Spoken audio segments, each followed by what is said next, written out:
All right, so this past quarter, I enrolled in Engineering 96 Rovers at UCLA. Let me begin by saying that this has been one of the most, no, it's been the most fun class I've ever taken, period. So the objective of the class was to build one of these awesome looking rovers. So basically it has to autonomously navigate through an obstacle course, find and pick up a target object, and then deliver it to some drop zone area. If you take this class, you're going to learn a lot about CAD, 3D printing, laser cutting, and also decent bit about programming and some fundamental electronic stuff. Yeah. A lot of people came in, they had zero experience, and that was fine. So the instructors provide so many resources to help people out. If you're willing to put in the extra time, they make themselves more than available. The class meets once a week. During my quarter, it was on Monday for 3 hours. So during the first couple weeks, it was just going over really fundamental stuff. Like just the first class, we had a crash course on SolidWorks, and then right away, first assignment, design the rims for your prototype first rover. So the first project, it just had to be able to be remote controlled over Bluetooth, and then has a distance sensor on the front so it can automatically know if it's about to hit a wall. Don't hit the wall. The rest of the quarter was working on the final project. Yeah, final project. This took a lot more work. Wow.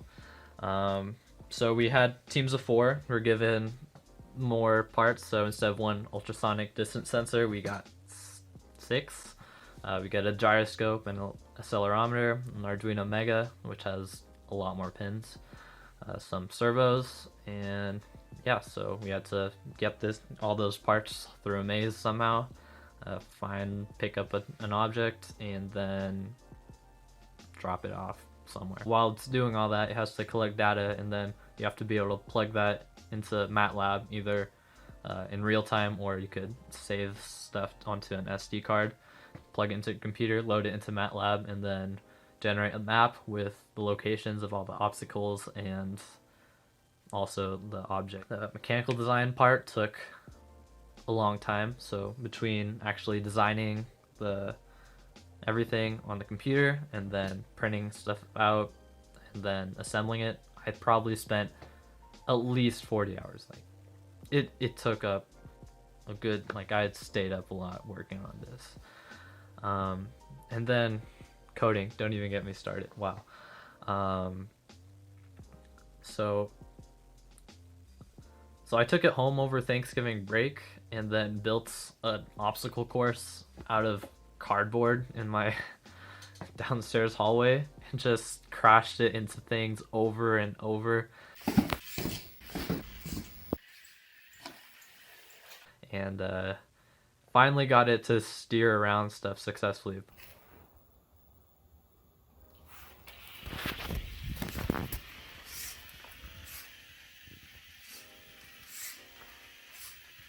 It took a lot of crashing into things before I finally got it working, unfortunately, but I eventually got it to work, and then a couple days later I brought it to the actual obstacle course, then realized that it wasn't working anymore since the obstacles are slightly different size, so had to redo all that.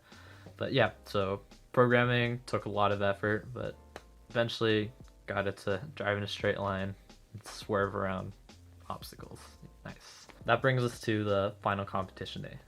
So there's 5 teams total, and then we're scored on can it get through the obstacle course, and you get points deducted every time you hit a wall or something. Then also there was a category based on time, so how fast you were relative to the other teams, you got a little extra bonus. Then we also got some points for demonstrating the mechanism picking up the object successfully, even if it were just remote controlled. So my team ended up getting first place. So I'd say our rover had the most unique design.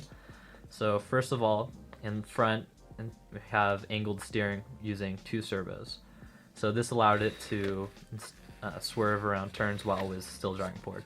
Most of the other teams, they just connected one big motor to each of the wheels, and then in order to turn, they had all the motors on one side drive backwards, and then the other side they drive forwards, and then so they'd kind of have to turn in place, whereas our Rover could just keep driving us straight while could keep going forward and just swerve out of the way. In the back of our Rover, there's a gear train to effectively double the output speed of the motors. So throw them in overdrive and it's able to go twice as fast as any of the other teams. To anybody looking to gain some experience with CAD or using tools like 3D printers and laser cutters, I'd say this class is by far one of the best ways to do it. Learn by doing. Also, if you're looking to gain some experience with programming microcontrollers or doing some basic or getting into some basic electronics, also highly recommend this class. If you have zero programming experience and you're coming in, I feel like the actual programming portion of the course was a little really fast paced. Anything else, it's really hands-on and I think it's great. So my one warning about this class is that it takes up a lot of time. On paper, there's very few actual graded homework assignments.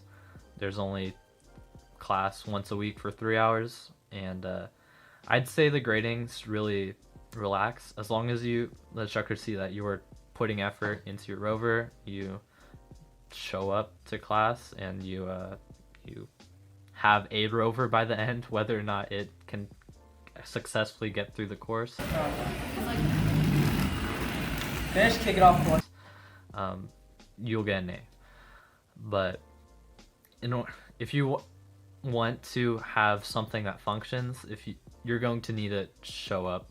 You're going to the 3 hours of class each week is not enough. I'd like to end by giving a few pieces of advice for anyone looking to take this class in the future. So the first one, you've probably heard it before, everything takes longer than you think it will.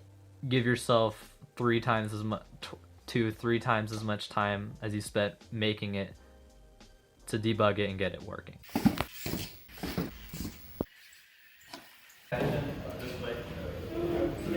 My second piece of advice is delegate with your teammates. There's too much work to be done by one person.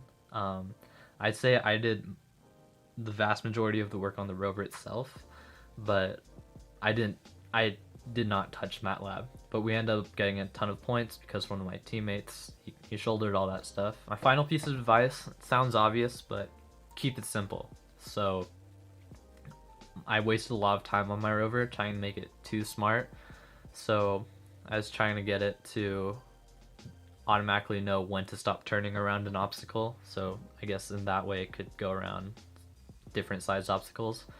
But I ended up scrapping that whole thing and just hard coding turn for half a second and then turn back, and that ended up being what worked best. So the Rover doesn't need to see through walls, it doesn't need to fly over obstacles, it needs to turn around a wooden block.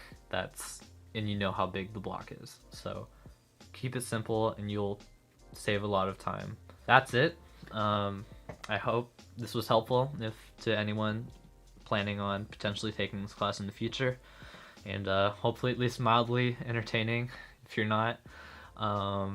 Yeah, that's it. Hope you liked it. Like and subscribe if you did, and see you next time.